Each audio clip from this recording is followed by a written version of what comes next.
এজন্য বিশ্বনবী বলতেন আসাদুহুম ফি আমরিল্লাহি ওমর, আমার দ্বীনের ব্যাপারে সবচেয়ে কঠোর ওমর। বিশ্বনবী বলতেন আমার পরে কোনো নবী নাই, কোনো রাসূল নাই, তবে আমার পরে যদি কেউ নবী হতো আমার ওমর নবী হয়ে যেত। লা নবিয়্যা বা'দি ওয়ালা রাসূল, আমার পরে রাসূল নাই, কোনো নবী নাই, তবে লাউ কানা বা'দি নবিয়্যুন লাকানা ওমর।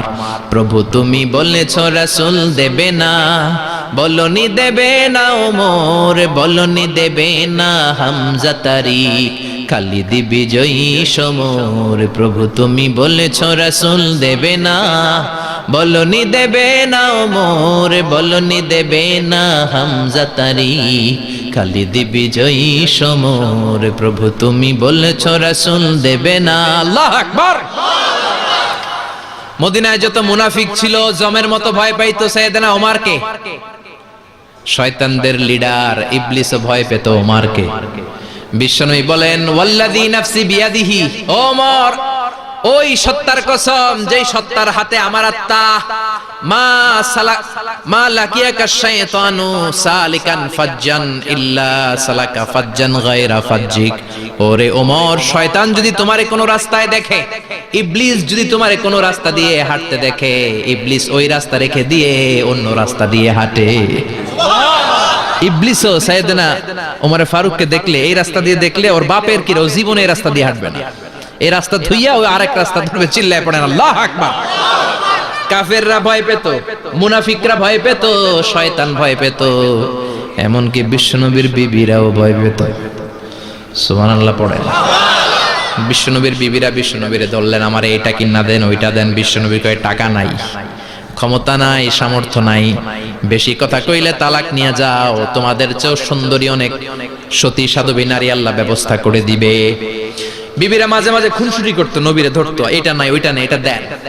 একবার সব বিবিরা টাইট করে ধরছে, ও নবী আয়েশার ঘরে যেদিন থাকেন সাহাবারা বেশি হাদিয়া পাঠায় কেন, আমাদের ঘরে যেদিন থাকেন পাঠায় না কেন? কালকে জুমার নামাজের পরে ঘোষণা দিবেন সবার ঘরে সমান সমান হাদিয়া।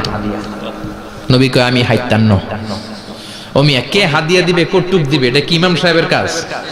ইমাম সাহেবের বাসায় কে কোন দিন কি খাওয়াবে, কি গিফট দিবে, এটা তো কে যে গিফট দিবে তার ব্যাপার। বিশ্বনবী বললেন আবু বকরকে সবাই ভালোবাসে, তাই আবু বকরের মেয়ের ঘরে যেদিন আমার ডেট পরে থাকার সময় ওই দিন হয়তো বেশি হাদিয়া পাঠায়, তোমাদের ঘরে পাঠায় না, আমার বলার কোনো সুযোগ। বিবিরা কয় না আপনারে বলতেই হবে। নবী কয় আমি পারবো না, বিবিরা কয় পারবেন। ইন দ্য মিন টাইম দরজার উপর থেকে কে যেন সালাম দিল, আসসালামু আলাইকুম ওয়া রাহমাতুল্লাহ। বিশ্বনবী বললেন ওয়া আলাইকুমুস সালাম। বিশ্বনবী বুঝতে পারলেন সালামটা আমার ওমরের সালাম। বিশ্বনবী সালামের উত্তর দিয়ে বিবিদের দিকে তাকায় দেখে একটা বিবি ওর সামনে নাই, সব উধাও, ভ্যানিশ হয়ে গেছে। ওই যে ওমর, সুবহানাল্লাহ পড়বেন না? এই জন্য ওমরকে শয়তানও ভয় পেত। আমাদের বাচ্চাদেরকে, আমার মেয়ে একটা মাত্র মেয়ে, খাইতে চায় না, শুধু আমার মেয়ে না, অধিকাংশ বাচ্চাদের এই অবস্থা। ওর আম্মু দিক দিয়ে খাওয়ায়, আবার দৌড় দেয়, আবার আমি খাওয়াই, আবার কান্নাকাটি করে, বলে গল্প শোনাও, তাইলে খাবো। এখন গল্প শোনাইলেও খায় না। বর্তমান সময়ের ছেলে মেয়েগুলো এরকম, এত জ্বালাতন করে, খেতে চায় না তো বলতে হয় বাঘ আসবে বাঘ, সিংহ আসবে সিংহ, সিংহ মামা আসবে, ঘুমাও ঘুমাও, এগুলো আমরা বলি না? বড় দোষী তো আপনারা কি বলেন? বাচ্চা যদি না ঘুমায়, না খাইতে চায়, এগুলোই তো বলে। বাঘ আসবে, বিড়াল আসবে। মদিনাতে ওমরে ফারুক যখন খলিফা, মদিনার কোন বাচ্চারা যদি না খেতে চাইতো, না ঘুমাইতে চাইতো, মদিনার মায়েরা বলতো তাড়াতাড়ি ঘুমাও, ওই যে ওমর আসতেছে, ওমর। আল্লাহু আকবার। কি শাসক ছিলেন সাইয়েদনা ওমর! সবাই সমান, উনার বিধান, উনার রীতি সবার জন্য সমান। মদ খাওয়ার অপরাধে নিজের কলিজার টুকরা ছেলে আবু শাহমাকে 80টা বেত মেরেছে। হাদিসটা দাঈফ, তবে শিক্ষা আছে আমাদের জন্য। 80টা বেত মেরেছে।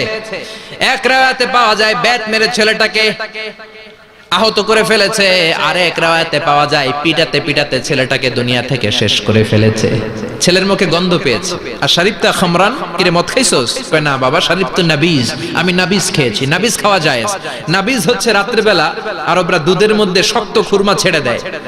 1 কেজি দুধের মধ্যে 10টা শক্ত খুরমা ছেড়ে দিলে সকালবেলা দুধের কালারটা সাদা থাকে না, শক্ত খুরমার রস টেনে ওটা লাল হয়ে যায়, খেতে বড় মজা। এটাকে বলে নাবিজ। কিন্তু সকালেই খেতে হবে।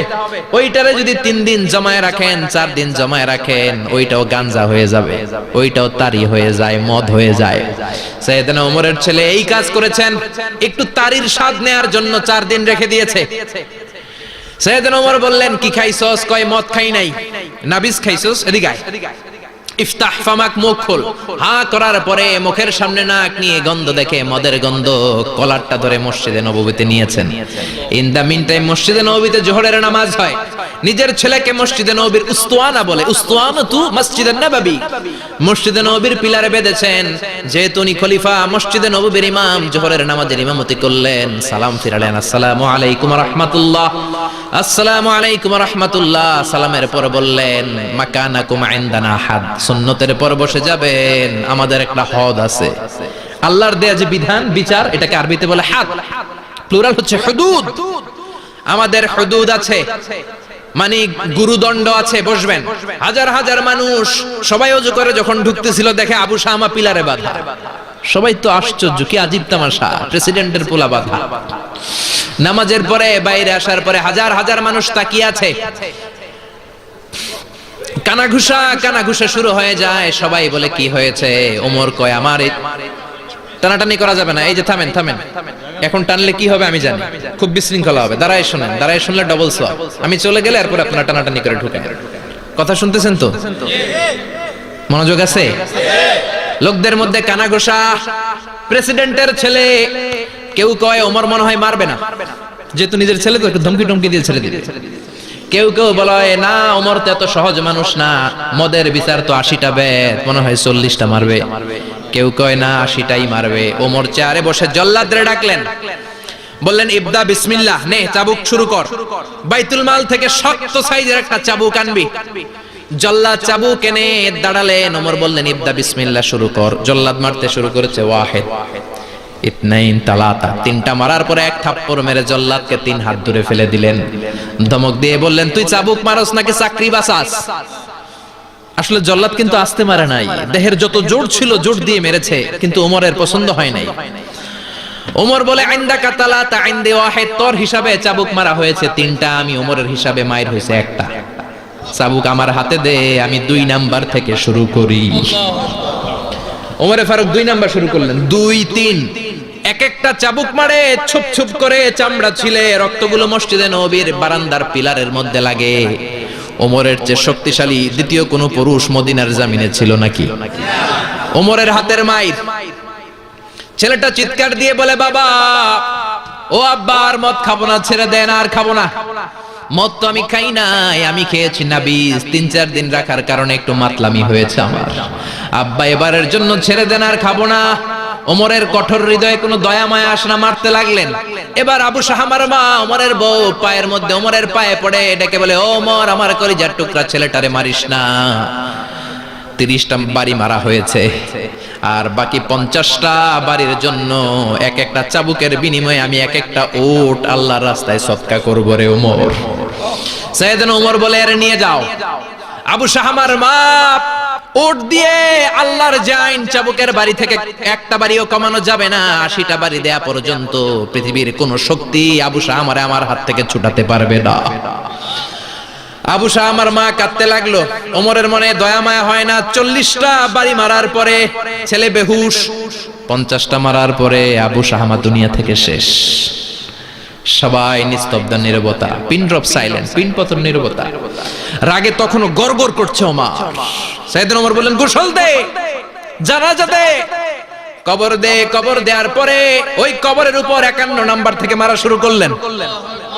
52, 53, 60টা, 70টা, 80টা চাবুকের বাড়ি কবরের মধ্যে, বিশাল বিশাল বড় বড় বাড়ি মেরে আঘাত করে আল্লাহরে ডেকে বললেন, আল্লাহ, আমার ছেলে হওয়ার কারণে, প্রেসিডেন্টের ছেলে হওয়ার কারণে আমি পার্সিয়ালিটি করি নাই, একটা চাবুকের বাড়িও কম দেই নাই। কিয়ামতের দিন তুমি আমারে জালিমদের কাতারে দাঁড় করাতে পারবা না। আল্লাহু আকবার। ওই ওমরের শাসন যদি দেশে থাকতো, দেশটারে মদিনা বানাইতো কে? এখন রিকশাওয়ালার পোলার জন্য এক নিয়ম, প্রধানমন্ত্রীর পোলার জন্য আরেক নিয়ম। কুলিওয়ালা ঠেলাওয়ালার জন্য এক নিয়ম, প্রেসিডেন্টের মেয়ের জন্য আরেক নিয়ম। জোরে বলেন ঠিক কিনা? সবার জন্য যদি এক নিয়ম হতো, চুরি করলে যদি হাত কাটা হতো, জিনা করলে যদি পাথর মেরে গর্দানটা উড়িয়ে দেয়া যেত, বাংলার জমিনে আর কোনো চোর আর জিনাখোর পাওয়া যেত না। চুরি করলে হাত কাটো কার আইন? তবে এটা কলা চোর, মুরগি চোর, ডাব চোর, আম চোর না। যেই চোরগুলো একটা কলমের সিগনেচারের খোঁচায় দেশের হাজার কোটি টাকা মেরে দেয়, ওই চোরদের হাত আগে কাটতে হবে। জোরে কোন ঠিক কিনা? এক কলমের খোঁচায় শেয়ার বাজার খাইয়া ফেলায়, হলমার্ক খাইয়া ফেলায়, দেশের টাকা সুইজারল্যান্ডে পাঠায়, ওই চোরগুলার হাত। জোরে বলেন ঠিক কিনা? এজন্য বিশ্বনবী বলতেন, আসাদুহুম ফি আমরিল্লাহি উমর। আল্লাহর দ্বীন বাস্তবায়নে সবচেয়ে কঠোর সাহাবী ছিলেন ওমর। আবু বকর ছিলেন নরম, ওমরের মেজাজকে গরম বানাইছে কে? এই জন্য ইসলামের মধ্যে যেমনি সহনশীলতা আছে, আবার ইসলামের মধ্যে বিদ্রোহ আছে না নাই? অন্যায় দেখলে থামিয়ে দেওয়ার দরকার আছে না নাই?